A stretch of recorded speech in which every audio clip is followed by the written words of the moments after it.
सावन में महाकाल के गर्भगृह में प्रवेश बंद रहेगा। परंपरागत मार्ग से नगर भ्रमण पर निकलेगी बाबा महाकाल की सवारी। चलित भस्मारती दर्शन व्यवस्था भी सुचारू रूप से जारी रहेगी।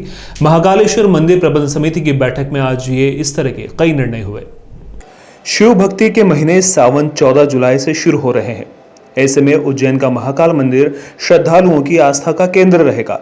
लिहाजा महाकाल मंदिर प्रबंध समिति ने इसको लेकर तैयारियां शुरू कर दी है। बुधवार को इसको लेकर महाकाल मंदिर प्रबंध समिति की बैठक आयोजित की गई और सावन माह में महाकालेश्वर मंदिर की व्यवस्थाओं में कुछ बदलाव किया गया। 14 जुलाई से शुरू हो रहे सावन माह में महाकाल मंदिर आने वाले श्रद्धालुओं के लिए मंदिर में प्रवेश की व्यवस्था तय कर दी गई है। आम श्रद्धालुओं को मंदिर में शंख द्वार से प्रवेश मिलेगा। गर्भगृह में दर्शन व्यवस्थाएं बंद रहेगी।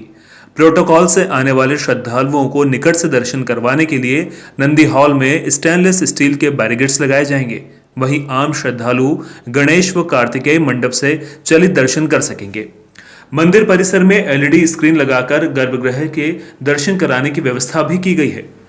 आम श्रद्धालु चार धाम के सामने से होकर बड़ा गणेश मंदिर के सामने से गुजरते हुए शंख द्वार से प्रवेश करेंगे। अभी आम श्रद्धालुओं का प्रवेश गेट 5 नंबर से हो रहा है। श्रावण में ये गेट बंद रहेगा। प्रोटोकॉल से आने वाले श्रद्धालु या वीआईपी को बैगमबाग की ओर से होकर नए फैसिलिटी सेंटर के सामने से शंख द्वार के पास से कॉरिडोर से मंदिर में प्रवेश दिया जाएगा।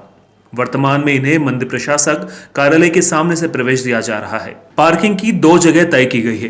पहली त्रिवेणी संग्रहालय के पास यहां 300 से ज्यादा वाहन पार्क किए जा सकते हैं। यहां आने वाले श्रद्धालुओं को ई रिक्शा से प्रवेश द्वार तक पहुंचाया जाएगा। चलित भस्मारती दर्शन भी जारी रहेगी। अधिक श्रद्धालुओं को दर्शन कराने के उद्देश्य से चलित दर्शन व्यवस्था 12 जून से शुरू की गई थी। 1 सप्ताह के लिए ट्रायल के रूप में देखे जाने के बाद इसे श्रावण में भी जारी रखा जाएगा, ताकि बाहर से आने वाले श्रद्धालुओं को भस्म आरती का दर्शन लाभ मिल सके। भादो मास में भगवान महाकाल की सवारी शुरू होगी। सवारी कोट मोहल्ला, गुदरी चौराहा, बख्शी बाजार, काहरवाड़ी होते हुए मोक्षदायनी शिप्रा के रामघाट पहुंचेगी। यहाँ अभिषेक पूजन के बाद सवारी रामानुज कोट, कार्तिक चौक, सत्यनारायण मंदिर, ढाबा रोड, टंकी चौराहा, छत्र चौक होते हुए गोपाल मंदिर, पटनी बाजार, गुदरी चौराहा होते हुए मंदिर पहुंचेगी। देखिए, महाकाल मंदिर में चूँकि सावन शुरू होने वाले हैं और निश्चित रूप से श्रद्धालुओं की संख्या भी बढ़ेगी, तो प्रोटोकॉल से संबंधित जो है कुछ परिवर्तन किए गए हैं, जिसमें कि कुछ अधिकारी, कर्मचारी और जो ऑपरेटर्स हैं उनको फिक्स किया गया है और उनकी अलग अलग जिम्मेदारियां तय करी गई हैं, जिससे कि सभी लोग अपने अपने दायित्व का ढंग से निर्वहन कर सकें। सारी व्यवस्थाएं जैसी चल रही थी, कोई भी इस तरीके से नियमों में इस प्रकार का कोई बदलाव नहीं है, लेकिन जो भी व्यवस्था थी उसको और ज़्यादा सुदृढ़ स्वरूप इस आदेश के जरिए दिया गया। आज अपने दौरा भी करा पूरे महाकाल सवारी मार्ग का, क्योंकि सावन शुरू होने वाला, किस तरह की तैयारियाँ का जायजा लिया है? श्रावण शुरू होने से पहले एक बैठक भी रखी गई है, जिसमें रखी गई थी आज, जिसमें कि सभी विभाग के जो अधिकारी थे वो शामिल हुए थे और उसमें क्या क्या सावन के लिए तैयारियां करनी हैं, क्या क्या चीज़ों को भी करने की आवश्यकता है, उस पर विचार विमर्श किया गया है।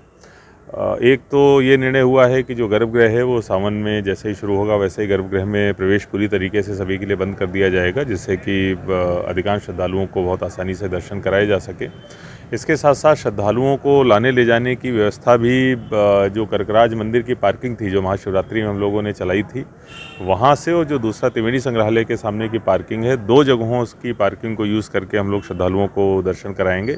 अभी जो विस्तृत वहाँ का रूट रहेगा, जैसे बैरिकेडिंग लगेगी, उसके संबंध में 1-2 दिनों में निर्णय ले लिया जाएगा, लेकिन ये 2 पार्किंग को प्रयोग करके हम लोग श्रद्धालुओं को सुलभ दर्शन कराएंगे। ये ज़रूर है कि पार्किंग से उनको जहाँ तक भी जूते चप्पल उतारने पड़ेंगे, वहाँ तक के लिए हम लोग बड़ी संख्या में गाड़ियाँ लगाएंगे मंदिर प्रबंध समिति की तरफ से, जिससे कि किसी भी श्रद्धालुओं को परेशानी का सामना न करना पड़े।